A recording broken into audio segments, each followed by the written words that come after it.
EV Ramasamy என்கிற நான். என்னை பற்றி பலரும் பலவிதமாக சொல்லி நீங்கள் கேள்விப்பட்டிருக்கலாம். மிகவும் பொல்லாதவன் என்றோ மிக பெரும் தலைவன் என்றோ சிலர் என்னை உங்களுக்கு அறிமுகப்படுத்தி இருக்கலாம். எதுவாக இருந்தாலும் அதையெல்லாம் பொருட்படுத்தாமல் உண்மையிலேயே நான் யார், நான் என்ன பேசினேன், என்ன எழுதினேன், என்ன சிந்தித்தேன், எதற்காக போராடினேன், எப்படி வாழ்ந்தேன் என்று நீங்களாகவே நேரடியாக தேடி அறிந்து கொண்டு ஒரு முடிவுக்கு வர வேண்டும் என்று விரும்புகிறேன். தேவை என்று பட்டால் நான் சொன்னதில் எதையேனும் சிந்தித்து பாருங்கள். தேவை இல்லை என்று தோன்றினால் தாமதிக்காமல் ஒதுக்கிவிடுங்கள். என் வழியும் அதுதான். உங்கள் சாதி ஒரு மனிதனை தடுத்து நிறுத்தி உன் அம்மா யார், உன் அப்பா யார், உன் தாத்தா பாட்டி எல்லாம் யார், அவர்கள் பின்னணி என்ன என்றெல்லாம் விசாரணை நடத்துகிறது.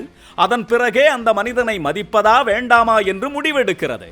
அப்படிப்பட்ட மோசமான சாதி என் பக்கத்தில் மட்டுமல்ல, எந்த ஒரு மனிதனுடைய பக்கத்திலும் நெருங்கி வரக்கூடாது என்பேன்.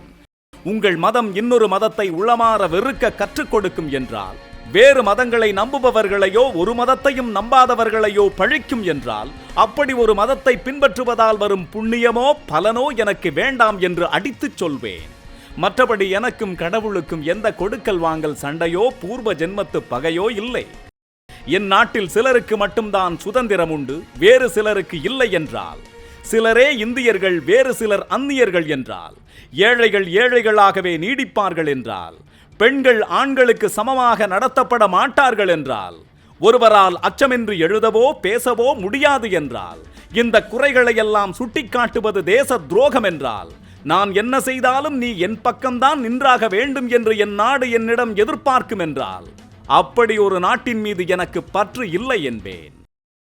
என் மொழி அறிவை வளர்க்கிறதா, அறிவியல் சிந்தனையை ஊக்கப்படுத்துகிறதா, பரந்த மனதோடு உலகம் எங்கிலும் இருந்து வெளிச்சத்தை பெற்றுக் கொள்கிறதா, பதிலுக்கு எல்லோருக்கும் தன் கதவுகளை திறந்து விடுகிறதா, வேறுபாடின்றி எல்லோரையும் அணைத்துக் கொள்கிறதா என்றெல்லாம் கவனமாக பார்த்து கொண்டிருப்பேன். இல்லை என்று தெரிந்தால் அந்த கணமே என் மொழிப்பற்றை உதறிவிடுவேன். கோயிலில் சிலர் நுழையலாம், வேறு சிலர் நுழையக்கூடாது என்று சொன்னால், அப்படி ஓர் இடம் எனக்கு தேவையில்லை என்று என் வழியில் போய்விடுவேன். கடவுளோ காந்தியோ நேருவோ அல்லது வேறொரு மகானோ யாராக இருந்தாலும் ஒருவர் செய்வது தப்பு என்று என் மனதுக்கு பட்டால் தப்பு என்றே அடித்துச் சொல்வேன். மனிதர்களின் முன்னேற்றத்தை தடுக்கும் பிற்போக்குத்தனமான கருத்து என்று தெரிந்துவிட்டால் அது எவர் வாயில் இருந்து வந்திருந்தாலும் அதை வலுவாக எதிர்ப்பேன். ஒரு மனிதனை மதிக்க தெரியாத எந்த தத்துவமும், எந்த கோட்பாடும், எந்த படைப்பும், எந்த கலையும், எந்த ஓவியமும், எந்த இசையும், எந்த வழிபாடும், எந்த பண்பாடும், எந்த பெருமிதமும், எந்த வாழ்க்கை முறையும் எனக்கு வேண்டாம். எல்லாவற்றையும் வேண்டாம் வேண்டாம் என்று ஒதுக்குகிறாயே, உனக்கு என்னதான் வேண்டும் என்று எரிச்சலோடு கேட்கிறார்கள். ஒவ்வொரு மனிதனும் தன்மானமும் அறிவும் பெற்று வாழ வேண்டும் என்று விரும்புகிறேன். அதற்கு குறுக்கே வரும் சக்திகள் என்னவாக இருந்தாலும் ஒன்று விடாமல் அவை அனைத்தையும் எதிர்க்கிறேன். எனக்கு நினைவு தெரிந்த நாள் முதல் இந்த ஒரு வேலையை தான் செய்து வருகிறேன். நினைவு தப்பும் காலம் வரை இந்த ஒன்றைத்தான் செய்வேன். எனக்கு பிறகு நான் பேசிய ஒவ்வொரு பேச்சும், நான் எழுதிய ஒவ்வொரு சொல்லும் என் வேலையை இழுத்து போட்டு கொண்டு செய்யும். இதையெல்லாம் செய்ய நான் யார் என்றால், பலவற்றை படித்தவன் என்றோ, பெரிய பண்டிதன் என்றோ, மாபெரும் சிந்தனையாளன் என்றோ கருதி கொண்டு நான் பொது வாழ்க்கைக்கு வந்துவிடவில்லை.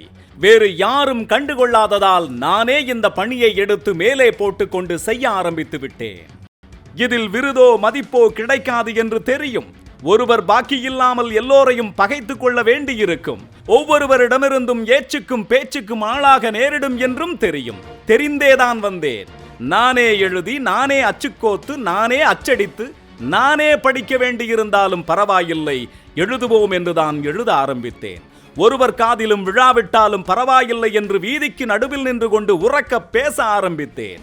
நீங்கள் என்னை என்னதான் சொன்னாலும் என்னதான் செய்தாலும் உங்கள் ஒருவர் மீதும் தனிப்பட்ட முறையில் ஒரு துளி கோபமோ வெறுப்போ கொள்ள மாட்டேன். வலிக்குமே என்று அஞ்சிக் கொண்டு இருக்காமல் ஒரு மருத்துவர் எப்படி உங்களுக்கு ஊசி போடுகிறாரோ, தேவைப்பட்டால் எப்படி அறுவை சிகிச்சை செய்கிறாரோ, அப்படியே நானும் அதிக உரிமை எடுத்துக்கொண்டு உங்களை எல்லாம் விமர்சிக்கிறேன் என்று எடுத்துக்கொள்ளுங்கள்.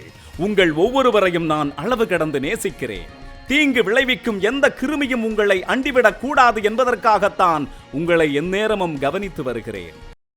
நாக்கில் தழும்பு ஏறும் வரை உங்களுக்காக பேசுவேன். கை சாய்ந்து கீழே தொங்கும் வரை உங்களுக்காக எழுதுவேன். கால்கள் துவளும் வரை உங்கள் பட்டி தொட்டிகளிலெல்லாம் நடப்பேன். எனக்கு உண்மை என்று பட்டதை நான் நம்புவதைப் போல் நீங்களும் உங்களுக்கு உண்மை என்று பட்டதை நம்புங்கள். அந்த உண்மையை பாதுகாக்க போராடுங்கள். அது ஒன்று போதும். ஈவே ராமசாமி என்கிற நான்